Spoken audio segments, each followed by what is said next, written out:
আমার উত্তরবঙ্গের কুমারগ্রাম, রায়গঞ্জ, শিলিগুড়ি থাকিয়া জলপাইগুড়ি, কোচবিহার থাকি আমার মা বোনেগুলা আমার ঐতিহাসিক কোচ রাজবংশী ট্রেডিশনাল পোশাক পাটানি আজি আসিছি।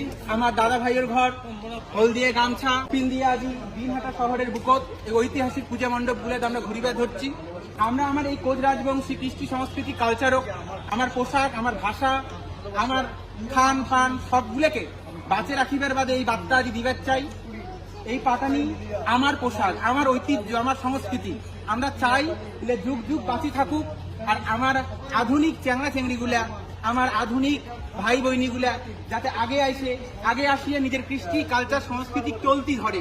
তোমরা যেন পাটানি পিন দিয়া এমন করি ঘোরে আগামী বছর পূজার ইমেজ দেখিয়া যাতে আমার আরো অনেক মা বহিনীর ঘর ইন্সপায়ার হয়। এই পাটানির পোশাকও পূজার ঘোরে আমার চ্যাংড়াগুলা যাতে আমার গামছা, আমার হলদিয়া গামছা, আমার হলদিয়া ড্রেস পিন দিয়ে ঘোরে, এইটাই আটক রাখবো। আর এই জন্যই আজ আমরা দিনহাটাবাসী তথা উত্তরবঙ্গবাসী বিশ্ব রাজবংশী উন্নয়ন মঞ্চে থাকিয়া এই সন্দেশ দিবার চাই যে যাতে সবাই নিজের ঐতিহ্য সংস্কৃতি বাঁচে রাখার জন্য আগে এসে নিজের পোশাক পাটানি, নিজের খান পান সবগুলো আগে নিয়ে যায়। ধন্যবাদ।